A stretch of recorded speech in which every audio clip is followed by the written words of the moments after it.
Hi అందరికీ. ఇవాళ అమ్మమ్మ మనవరాలు ఒక మంచి వీడియోతో మీ ముందుకైతే వచ్చారు. వేసవి కాలంలో తప్ప చలికాలంలో దొరకని చింత చిగురు నిలవ పచ్చడి విధానం అయితే లోహిత అమ్మమ్మ నీకు ఈరోజు చూపిస్తున్నారు, చూసేయండి. ఈ రోజంతా ఒకసారి బాగా కడిగి ఎండలో కాకుండా నీడలో ఆరబెట్టుకున్నాకండి లోహిత అంతా సిద్ధం చేస్తుంది పచ్చడి అయితే పెట్టేయడానికి. మనం ఇలా స్టోర్ చేసుకున్నట్లయితే మనకి ఎప్పుడు కావాలి అంటే అప్పుడు పప్పులైనా పెట్టుకోవచ్చు, పచ్చడైనా నూరుకోవచ్చు, అండ్ మెయిన్ చేపల్లో వేసుకొని కర్రీ అయితే చేసేసుకోవచ్చు. చింత చిగురు నచ్చని వాళ్ళు ఎవరు ఉండరు అనుకుంటా. సో కేవలం ఈ కాలంలో దొరికే ఆకు కాబట్టి ఒకసారి ఇలా స్టోర్ చేసుకొని ఉంచుకోవడానికైతే ట్రై చేయండి మీరు కూడా.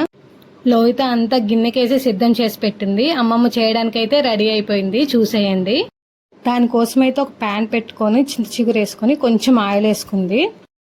ఈ ఆకు మొత్తం లో ఫ్లేమ్ పెట్టుకొని ఫ్రై చేసుకోవాలి. హై ఫ్లేమ్లో పెట్టాము అంటే ఇంక గోయిందే. ఫ్రీక్వెంట్ కలుపుతూ ఫ్రై అయితే చేసుకోవాలి.